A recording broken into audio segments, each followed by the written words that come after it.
or your worst enemy if you're far behind. You can almost never play it on board to just give your opponent lethal. Indeed. And here we go, jumping right into things. We are, of course, looking for those traditional powerhouse cards. But this is where things get interesting, because I was just talking about the power of zero-cost minions with Void Touched Attendant. But in this matchup specifically, it's less of a face race and much more of a trading matchup. It's it feels like two very powerful arena decks going up against each other, where it's just a scramble to take value trades turn after turn, rather than necessarily going all face. Oh man, Glory's face. I mean, look at his hand. His hand is adorable, but it's not very strong. It's like 3 1/1s on turn 1 and a free hero power. Okay. I mean, I don't think the 1/1s get there. All it takes for Alutemu to beat this start is a Frazzled Freshman, or even a Void Touched Attendant. I think he's supposed to hold on if he gets Gandling, or at the very least Wriggling Horror, because the other upside of the zero-cost minions is you can play them even on an empty board and immediately get Wriggling Horror value. I mean, speaking of mulliganing, or looking for Gandling, sorry, he did have Gandling in the mulligan, and it's not astonishing that he would mulligan it away, because I believe he had no 1-drops at the time as well. But it is a good card in the matchup, right? It's the power outlier. A lot of the deck does the same thing. It just plays stats on curve.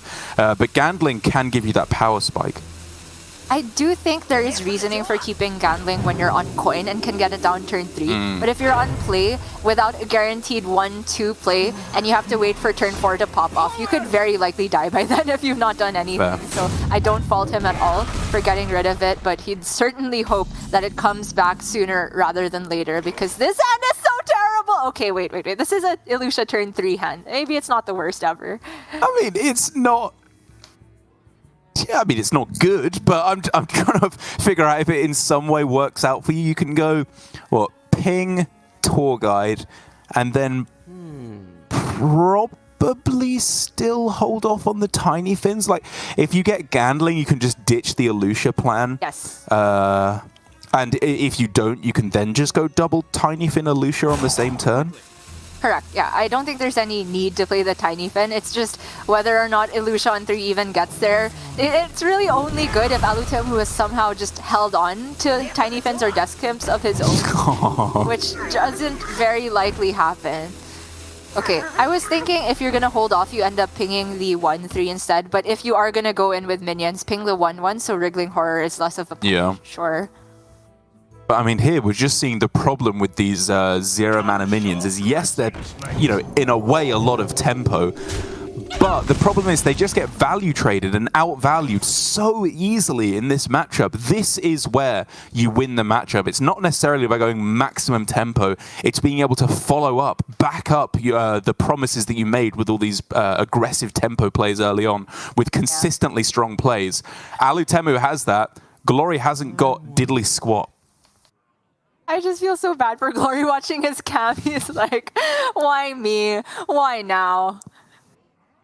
I mean, the Alusha is not even good anymore because he gives Alutemu a good play. Even if it's just Frazzled Freshman plus whatever comes off the top, Glory will be far behind on board.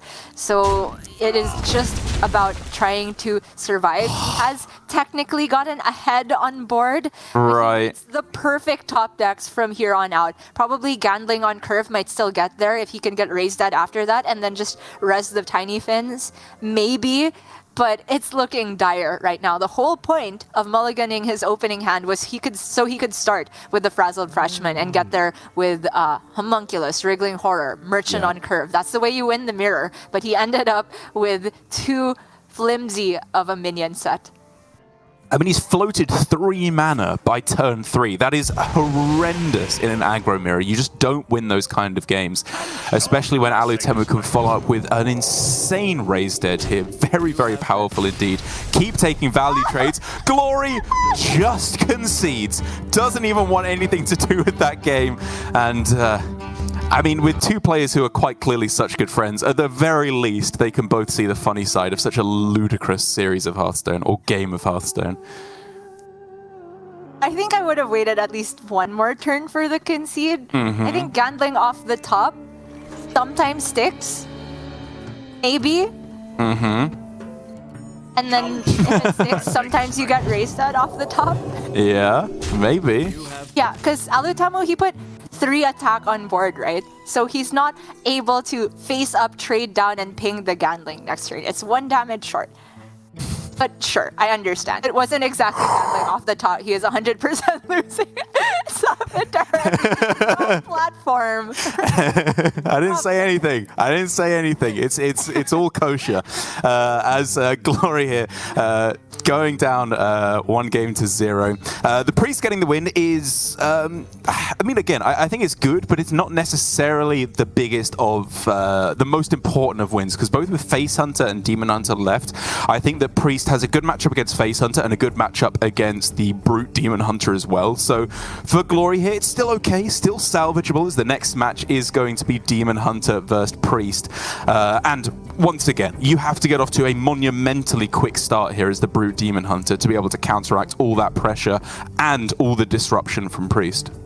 You bring up a good point. I think all of the matchups remaining for Glory Shadow Priest are favorables, which makes me wonder why the Priest wasn't the ban over the Garrote Rogue. I feel like the Garrote Rogue is somewhat susceptible to Shadow Priest and to Brute Demon Hunter. It's got a fine matchup versus Face Hunter in my opinion though, but I do think the Priest is a little bit stronger. Maybe I'll be proven wrong because I do hear here and there that there are ways to win this matchup as Brute Demon Hunter that don't involve the Brute. Particularly, Philosophy on Spirit Jailers can be very powerful here. True. To create some 2-4s, take some trades very efficiently in the early game. But that hand isn't quite available to Alutemu. Meanwhile, Glory has Void Touched Attendant with the double Twilight Deceptors, which means guaranteed raise deads. And it means if the anti-Void Touched ever dies, she's coming right back. It does. I mean, everything makes sense for Glory. I'm just wondering if for Alutemu there was ever a consideration for Sigil Runner on 1, because it was in the outcast position. Next turn, you're very likely just going Sigil Hero Power. Obviously, Tusk Piercer does help to fill out that mana a little bit more cleanly. But just because it gets something on board, it allows you to then go Quest Alacrity on 2 into Spectral Sight on 3. It's a little bit close. A 1-1 doesn't do too much, I guess. The 1-1 on its own only trades with the 0-cost minions, right? So it does trade with the Attendant if you pick up this Tusk Piercer, like you were saying. But then that means Quest turn 3 if you delay it 2 turns. And maybe that's just a little bit too long to wait, says Alutemu. I think he's just gearing up for turbo card draw in 1 turn, hope to spike a Brute because his hand didn't allow him the board-based game plan with the Spirit Jailers. It's just, if you think of it just in a vacuum, playing a 1-mana 1-1 versus aggro doesn't feel like high enough tempo, so might as well go for your natural game plan instead. Yeah, I think you're right. It was a very specific hand that play is good against. It's like Attendant and double 0-mana minion, where you just get swarmed if you don't have a 1-1 on board. But upon balance, I do agree that I think your game plan is a little bit more reasonable, a bit more of a mature play. But for Alutemu on the other side, his hand is insane, right? For any matchup, double Sigil, double weapon right out the gate. He can turbo through his quest, but will it be quite quick enough? Really dependent on how fast Hearthstone is going to Brute him, especially since if he goes Chaos Strike, kills either of these minions, Raise Dead is just coming right back. But True. I guess you can kind of bite that bullet if the Raise Dead is only resurrecting 1 minion. At least you get 1 Raise Dead down, and that's it for now. He doesn't know about the second Deceptor, but he has to start chewing through this board at some point. Okay, equipping the second Tusk Piercer to be able to immediately break it on the following turn does make sense. It means that the quest is very likely to be able to be completed next turn. Or guaranteed. But meanwhile, Glory able to push minimum 5 damage. Volteron Chaplain is pretty strong as well. I don't know if there's any combination of cards for Alutemu that gets there versus a 7 health Homunculus. I guess he needs both Furies or something. Count your blessings, mate. It just protects the Void Touched Attendant for eternity. He's not running Soul Shears.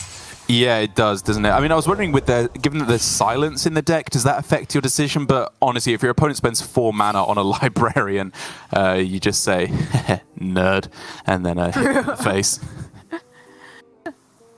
They will never catch me. I guess he's... Oh wait, he's not even running Fury. Sorry, he's still got the Chaos Strike. So yeah, this 2/7 is near immortal, and it is going to be the librarian for trade instead. Alutemu realizing that he needs to get Brute out of this game. So you could start with a philosophy or I guess start with Illidari studies or double jump. I'm just wondering if there's a way you can outcast this spectral sight to get 1 extra chance at Brute. Yeah, I think it's worth dumping a philosophy to find it. Okay, gonna go acrobatics because Brute would cost 0 by this point anyway. Last chance with this philosophy to find the Brutes. I think 2 Brutes is enough to get there, honestly. Alutemu clapping. Is that reactive? No! Misses! You can still hit Runner off of the Illidari studies. You have to. The runner. You're just dead otherwise, I think. Yeah, I agree. Oh, no Brutes! No Brutes. A wise man named Possessy once said, "It wasn't my fault, it was the Brute." And Alutemu can say the same about this game, just nothing doing with this type of hand. Well, okay. Not immediate lethal. Exactly. It's not over yet. There's 7, 11, 14 damage available here, which is okay for Alutemu. If he can put up a big wall of taunts next turn, that's still out of range of hero powers, even with a Void Attendant on the board for another turn. Yeah, true. Very, very true. Nothing in the Raise Dead pool for Glory either yet, so you can't even cast that. But the big problem is, if there is a wall of taunts, is it actually enough to stave off all the damage? I guess so, even with the other homunculus waking up. But it really does have to be Brutes right now. And so do we get there through Glide? Question mark? It doesn't sound great, does it? Yeah, it sounds awful. Remaining cards for Alutemu. I grow impatient. I don't really know what the double jump gets him that's useful here. There's none left nothing. in deck. Okay. Alutemu thought he had something that he could draw with. Okay, yep. So it's Glide for Brute and hope you get back the philosophy exactly with both Brutes or something. Oh, yuck. Also, he just spent 1 mana to do nothing, so the Brutes aren't at 0 yet, even with the Glide, right? Pleasure doing business. I mean, yeah, it's just a very un-Alutemu play. It's not the kind of thing he would usually do. But there it is. Glory winning a game on the other side. We've got both the Priests ticked off in 2 of the biggest non-games I've seen in quite a while. Both players who lost just drew completely dead. Nothing they could have done. Whatever. We move on. Now the series starts proper. You live by the Brute, you die by the Brute. We could see the Brute mirror because Alutemu said, you know, I won with my Priest, next deck I want to queue with is the Brute. If Glory is of the same opinion, then who knows, Derek? I guess they could get a bit fancy with the queue order if they feel like the Hunter might have a better matchup versus Brute, and I'd be inclined to say that the Hunter is favored because it does do similar things to the Priest in the early game, except around turn 4, turn 5 onward, it just morphs into a burst damage deck, which has the upside of going over the top of Brutes. But it looks like Glory is shifting to his own Brute Demon Hunter. The 2 Royal Librarians also slotted in there for additional tradable value. I'm still unsure if I prefer that to Kane, but obviously it does make your draw a little bit more consistent. I mean, we've never seen a Royal Librarian actually played, right? It's just another tradable card for the most part. Obviously, post Kurtrus, you have the interaction where trading a 4-mana librarian draws you a 2-mana librarian, and then it keeps that discount. So if you trade it again and draw it, it will cost 0, which then does allow you to surpass taunts for potentially even less mana than Kane allows you to do. But it takes a lot of nurturing and cultivating your deck and your game plan to be able to get to that point. For Glory, though, as we can see here, either way, I think this Demon Hunter, well, I mean, I was going to say it's not in a great spot. It's like it's a 50-50, right? It's the Demon Hunter is a mirror, and then the regular Face Hunter. I do agree, it's not the best matchup for the Demon Hunter. It like sacrifices a little bit of extra early board when compared to the Shadow Priest, but often more than makes up for it with, as you said, the burst damage, because there's literally no healing in the entire Demon Hunter deck, aside from maybe those soul fragments. But we're not going to be seeing that now, because it is the straight up brute Demon Hunter mirror, one of the silliest matchups in Hearthstone, and one that we did actually get to see from Glory over the weekend in the first round of the Masters Tour. He was on stream demolishing Bly's with his own brute Demon Hunter, which was pretty entertaining. I was a viewer at that event, and I was thoroughly entertained, just as you said, because I am also a non-believer in the deck, and I watched it lose 3 times, only winning in the mirror for the first time that series. But I spy, with my little eye, an Ironbound Brute. And he's got 3 card draw cards in hand. Like, I mean, this is eternally the question in the matchup, because Ironbound Brute, when you keep it in hand, it kind of feels like it plays into what my first reaction to the card was when I saw it, which is to say, it never realistically costs 0, right? Like, if you spend all your mana on card draw that turn, then you don't have any mana left over to actually play the Brute, unless you draw 6 cards in a turn. But Glory here saying with Spectral Sight, Double Jump, ways to complete his quest very quickly, it's worth it to hold on to. I like it. I mean, obviously, the Brutes are the end-all, be-all of this matchup. Yes. If you're the first one to land them, the best thing your opponent can do is either play their Brutes with the Philosophy buff, so they trade upward, or just play their Brutes, in which case you have your value trading potential. Like, you can dictate how much health gets left on every single minion. So, given that Brutes are that important, you do want to see them at some point, and this is almost the near perfect supporting hand to keep it with, right? If Brutes are going to be good as early as possible, it's with this kind of opener, with the Spectral and Outcast and the double jump. I think this type of 3-card keep is justified. Well, he's got himself once again a very nice looking hand. Sigil and then probably just Hero Power. Yeah, I like hoarding all your card draw, especially with that Brute in hand. You want to try and cheat out as much mana as you possibly can with potentially, if the cards fall in the right order with the reduction from Sigil and Quest, could be Brute next turn, maybe even more than one. Oh, you're thinking big now, Derek. But yeah, I mean, you do kind of have to think big in this matchup, because at any point your opponent could be threatening the same. Alutemu, however, with kind of a dead opener, ends up with Philosophy. He can get first quest proc by swinging face, but it is extremely low tempo. Honestly, I'd like to see him hold on to the Illidari studies for turn 4, because that's when you can start hitting some of the great cards in Glide, if your opponent has drawn a lot and not played a bunch of them. Yeah. Even Stelina is decent. And honestly, Vilephian Trainer also decent in this matchup. If you have no better way to curve out, just try and beat them down with a 5/4 and a couple 1/1s. Oh yes, a small Brute that summons 2 even smaller Brutes. Yes, they're all Brutes. Everything. Spirit Brute on the board right now. I grow impatient. Brute that can read.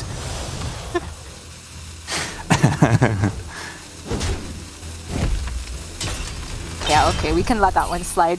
Let's forget about it. So, first quest proc for Alutemu. The discounts are not super relevant, I want to say, but he has time unless Glory really pops off this turn. Not the greatest discount for him. But if he's feeling lucky with insta soul fragments, we go for it.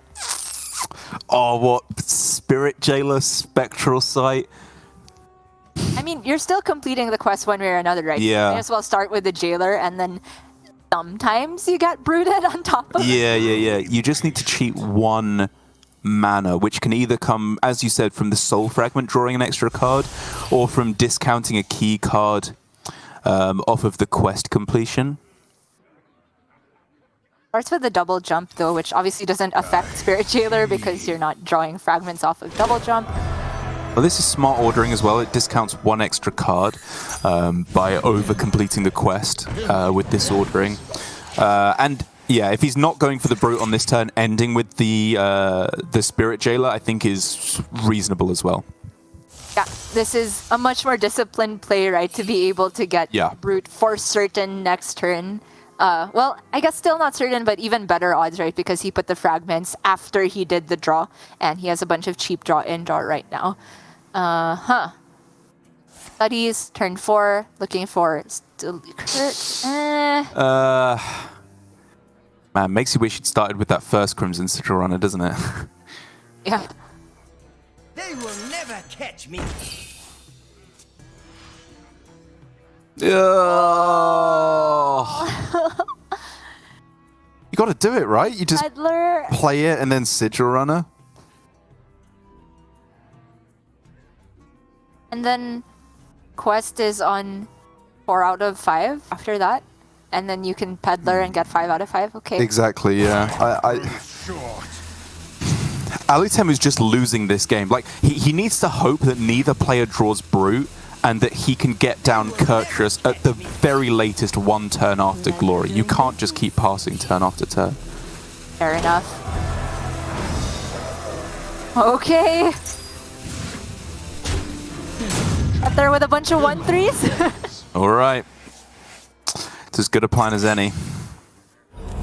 Okay, 2 draws to start the turn for Glory. Brute down to 5 mana. Looking for Spectral or Acrobatics. That's pretty good. Yeah, okay. Yeah, I like this. We're not going Glide quite yet. We can still just get this Brute down very likely on this turn. Ooh. It is the single Brute, but I think single Brute looks pretty good on this board state. Yeah, I agree. You can keep trading because it's 1 mana for 1 mana. And then coin Acrobatics if you wanted to as well, still. But if you coin Acro, Philosophies aren't an out for additional Brutes. Right. It's the other Brute. So I kind of like, either trade and then coin Brute or just coin Brute and might as well do the trades because there's another chance for Brute itself. Oh, is it Tusk Piercer? Is it definitely worth to go Brute here instead of just waiting for the Philosophies? I guess it is when you have Glide in hand. Coin trade Brute. Same thing. Yeah. Get Brutes. Yeah. Fair enough. Okay. The only argument for holding on to tradables instead is if you need them to finish quests, but he does just have double Glide in hand, so he's has no problem getting to Kurtrus next turn. But in Alutemu, it's a Brute, so you're sad, but at least it's a single Brute. He has some chances to put down double Brutes if he's very lucky. Okay. He needs fragments. Well, he can... No fragment? Yeah. If he goes trade, that's double Brute available. That works. That works. Absolutely. Can't outcast the Philosophy, which would be a big deal. You know, a 7-8 is a lot better than a 6-7 when you're trading against other Brutes, but you're going to take it. Mm-hmm. I mean, 1 Brute is sticking around almost certainly. Yes. So it's all good. The problem, however, for Alutemu, although this is kind of unavoidable in the matchup, is that he has Demon Slayer Kurtrus sticking around in hand, which means it's glidable. It can be got rid of, which massively hinders his post-Brute game plan,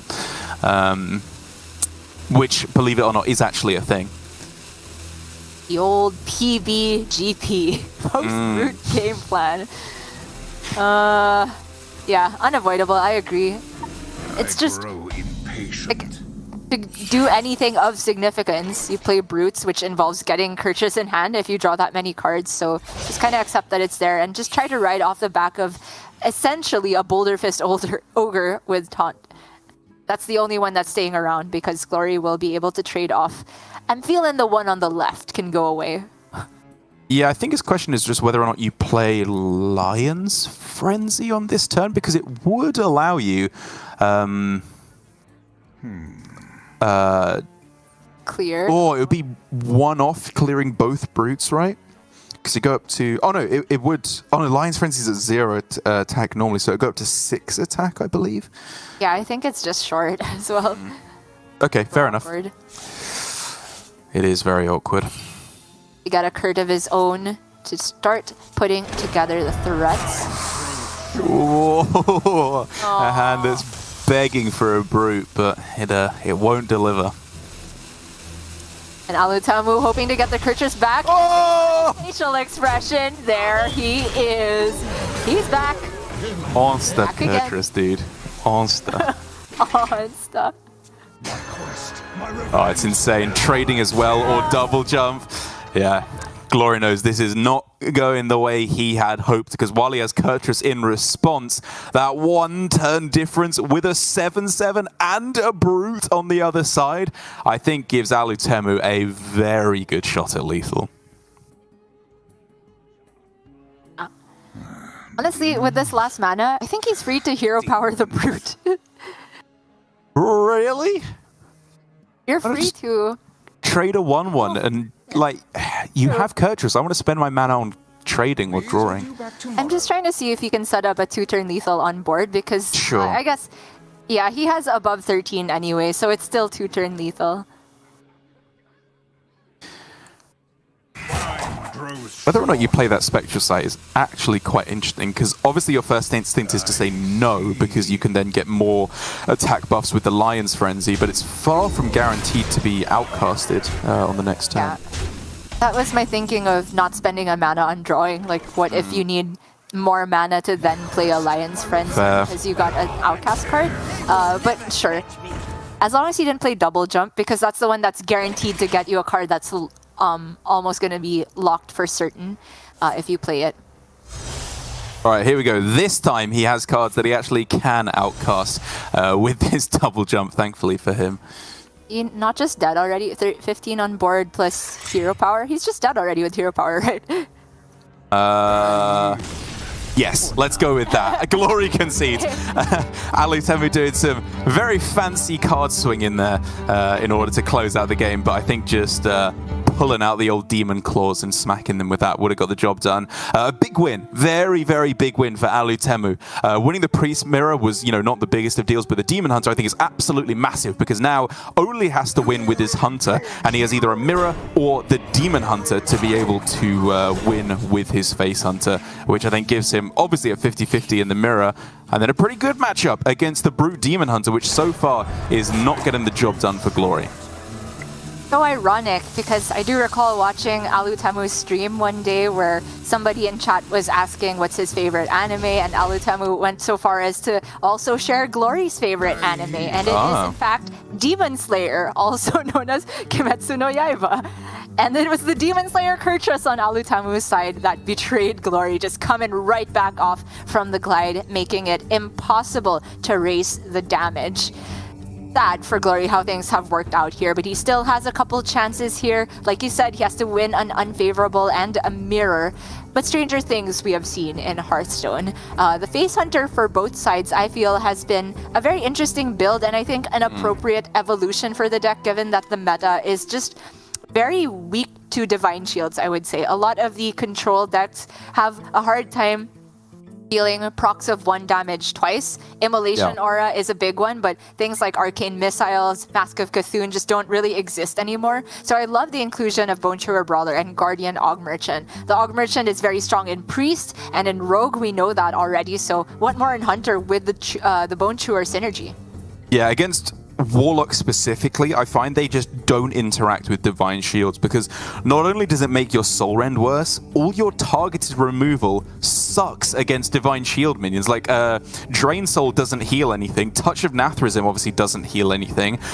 You can use your Unstable Shadow Blast, but you have to take the full damage as if it was, dealing damage to its health, but you only clear off the Divine Shield to try and set up for a potential Soul Rend. It's an absolute nightmare, and so I do like this list from Glory, and I'm guessing Alutemu as well, given their identical lineups, in order to go for, as we were saying, the Bone Chewer Brawler and the Guardian Orc Merchant. In the Demon Hunter, in the regular Face Hunter Mirror as well, I think it's fine as well. Just any early plays are pretty good, especially when Guardian Orc Merchant can, of course, be used offensively to deal 1 damage to a Volpatinger, say.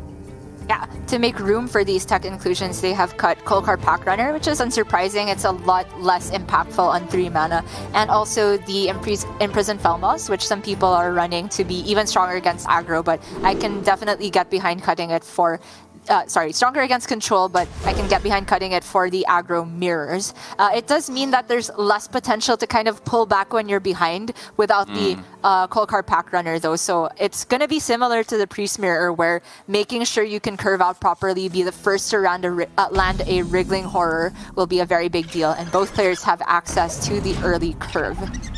They do. Interestingly enough, though, Alutemu had what looked like a very good hand with obviously double one-drop Wriggling Horror, as you said, to start collecting some VTs. But he threw away Barak, which is often a very nice way to just coin into on forward to get you the follow-up game plan. But do you like just doubling down on all-in early game?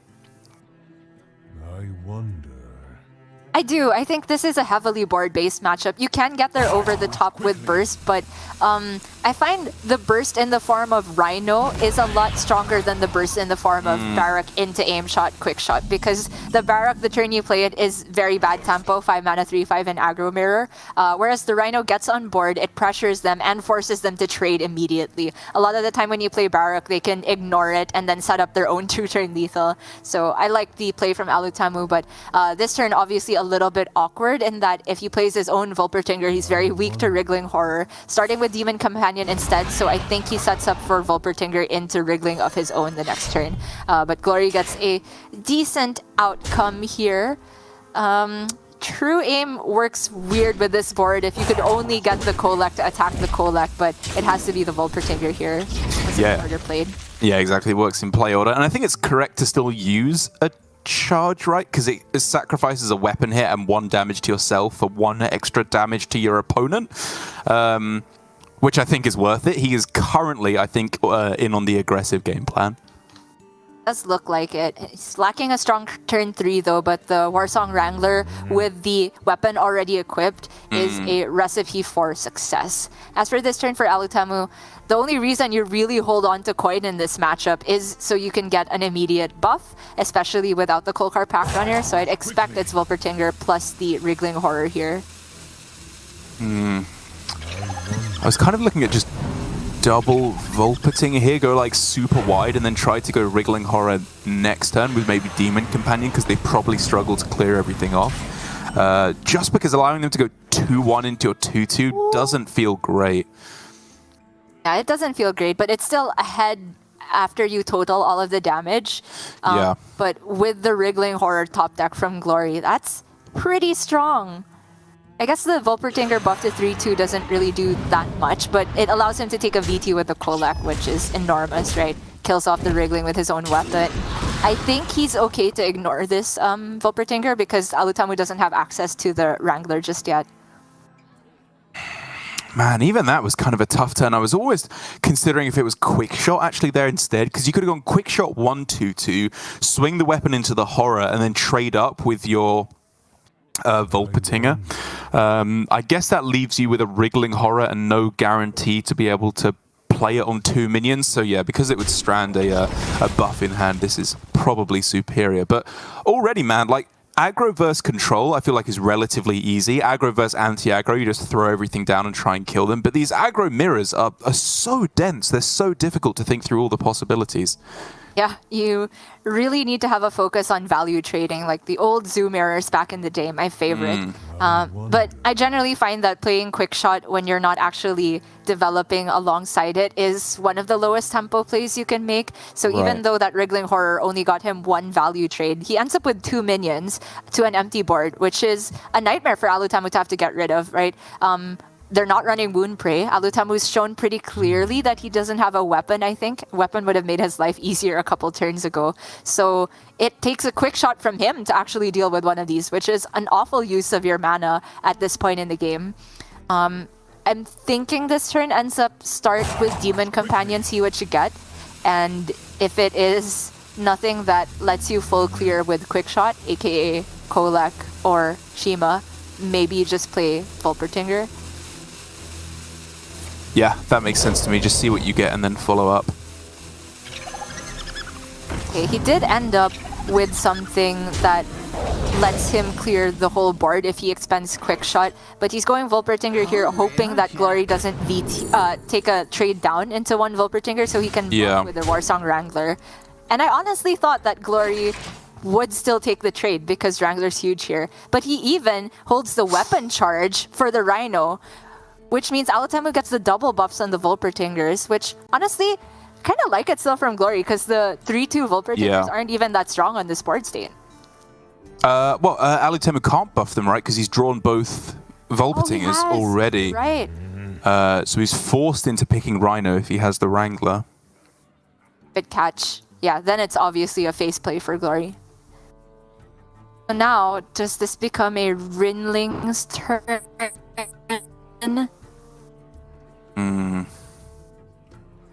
He should be very aware of the ability of Rhino, almost certainly, because Glory also did just play a Volpertinger. It's kind of slow on the next turn. So if Alutemu developed own board with the Wrangler, he is giving the Rhino a target, and then his best target for his own Rhino is the other Rhino. So it's not even a value trade. Right, and so obviously the problem is that you can't isolate the Rhino with Freezing Trap with the Rinling's Rifle, which is obviously what you would like to do because you can't kill both minions on board. But I was wondering if you can ever go Rinling's Rifle into Pack Tactics or Snake Trap in order to abuse the fact that you know your opponent is going to trade into a minion on the following turn. It does mean, of course, that you have a much weaker follow-up, whereas with this play, you can just go Rhino in response. It's not a fantastic play because you are just always that one turn behind because he was on the coin.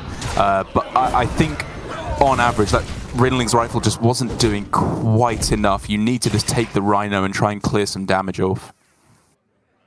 I'm unsure. Both plays seemed miserable because the Rinlings also had its failure rate, and maybe the snakes really weren't enough to get here anyway, or Pack Tactics. But yeah, it's looking really bad for Alutemu. He is so far behind on the race. Glory honestly can transition to a full face game plan, but his hand still has threats, so might as well go for that. Yep, so face here, you can deal 8 damage this turn. The 5 brings them down to 9. Quick shot, hero power, and then hero power. He's dead on turn 8. You just have to survive those 2 turns. Let me work my magic. Yeah, sure. You'll have plenty of mana spare to play all these burn spells. And now Alutemu can look for Explosive Trap, I guess, from Ringling's Rifle with the hit into the Warsong Wrangler. It's the best he's got, and I hate it, but no other play, I think. Yeah, it does just leave him literally dead on the following turn to double quick shot hero power swing, but there's no other opportunity. There's no other choice he has, really. Swing into the 1-2 instead. I think the only 2 viable swing options were Wrangler or Face here. Because Explosive is really the only secret you would look for at this point, right? Unless maybe freezing, but I don't know. That doesn't seem useful. I mean, I obviously would have swung into the Wrangler, but I'm just wondering if Alutemu has something else up his sleeve. Ace might have even been better because then the Wrangler goes to 1 and you have a Rhino target for the next turn. And like you take 3 damage from the Wrangler one way or another. Well, this does actually keep him alive, weirdly enough. It appeared to do before the aim shot was drawn. I'm not sure anymore. But because the freezing trap stops anything going face in combination with the taunt. Yeah, he can't swing and can't swing. Then the Wrangler will just miss the face attack. But it's fine. He never dies this turn. He sets up the 2-turn lethal with the aim shot, quick shot, hero power. Oh wait, it's still lethal. With the swing and the hero power. Exact lethal. Glory finds it. Doesn't fall for the blunder of attacking in and letting his Wrangler die. Very nicely done. Brings us to 2 games apiece now. Face Hunter still left for Alutemu, and the Brute Demon Hunter left for Glory. We've seen 3 mirrors so far this series, and the fact that they've gone 2-1 in favor of Alutemu, I think is realistically what puts him in this spot where at game 5 he's in a very good position. I would agree. It seems like the Brute Demon Hunter is that little bit too slow versus Face Hunter, but if they get that God draw of the Brutes turn 3, I'll be generous, say even turn 4. Yeah. If the Hunter has not had the perfect turn, perfect curve, turn 4 is probably still not too late. then they can wall out almost any minion base damage. Sometimes a Rhino can still get over the top, but they can easily set up a 2-turn face race if they get the brutes online that early. And even if Alutemu has a lot of burn in hand, he might not be able to play it quickly enough because the brutes are dealing 12 a turn, 14 if you get the philosophies. It is a volatile matchup once again, and also one that potentially leaves room for creative lines. If you do get the philosophy Spirit Jailer, I think that's still decent in this matchup as well. Well, by far the most back and forth series we've had all day, going all the way to Game 5. Back and forth, win for Alutemu, glory. And if we follow the pattern, it should be Alutemu's turn again against this Demon Hunter, especially one with a mediocre hand such as this. It's not terrible because you can obviously trade these librarians, but currently it doesn't have the signs of greatness that you need to beat Face Hunter.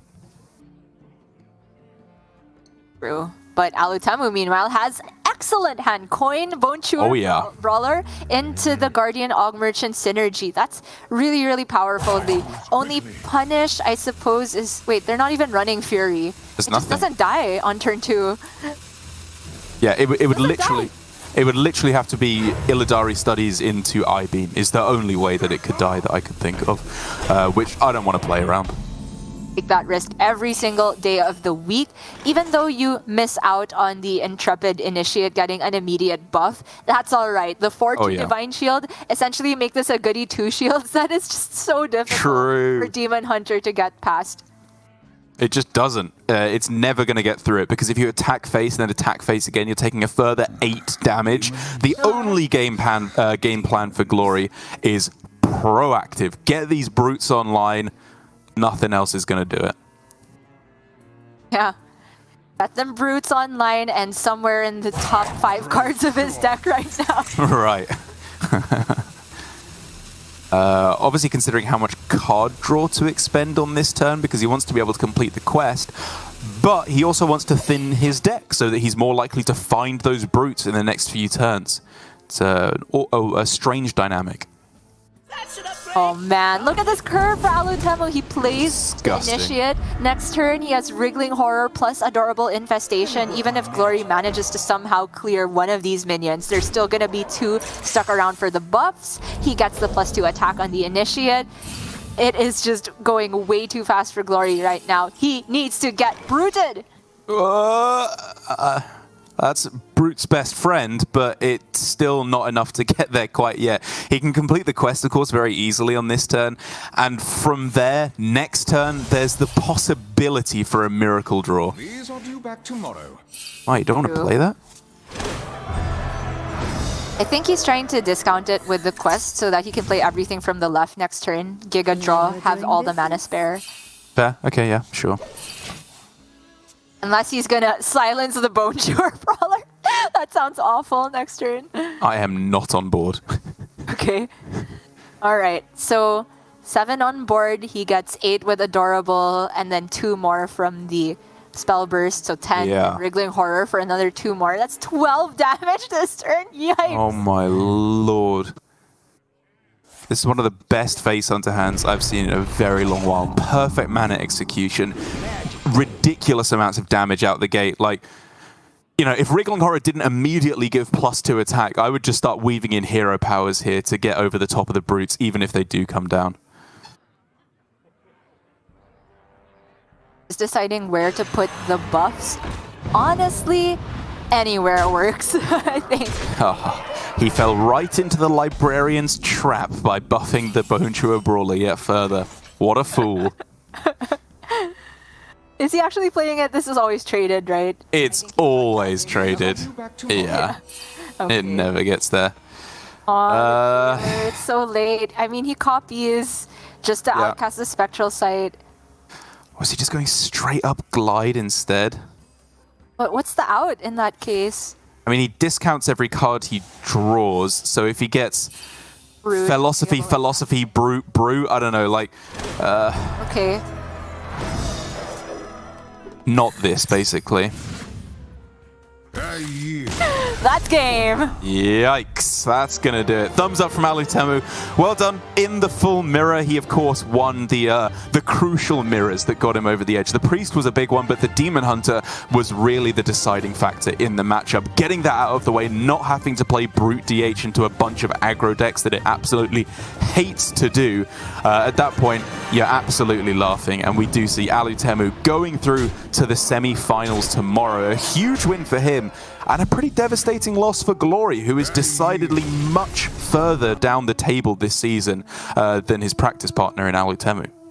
Really did need to rack up the points, at least managing to get over the likes of the people who failed out yesterday, but it's really not enough to guarantee a playoff spot. I don't even know if it's enough to stay out of the relegation zone at the moment. Right. It's very, very, very scary for Glory right now, but we can check in on the standings a little bit later because we do have one match left for the day, Okashinsuke versus Blitzchung. One that I'm super excited for because Okashinsuke is a player who has had already so many ups and downs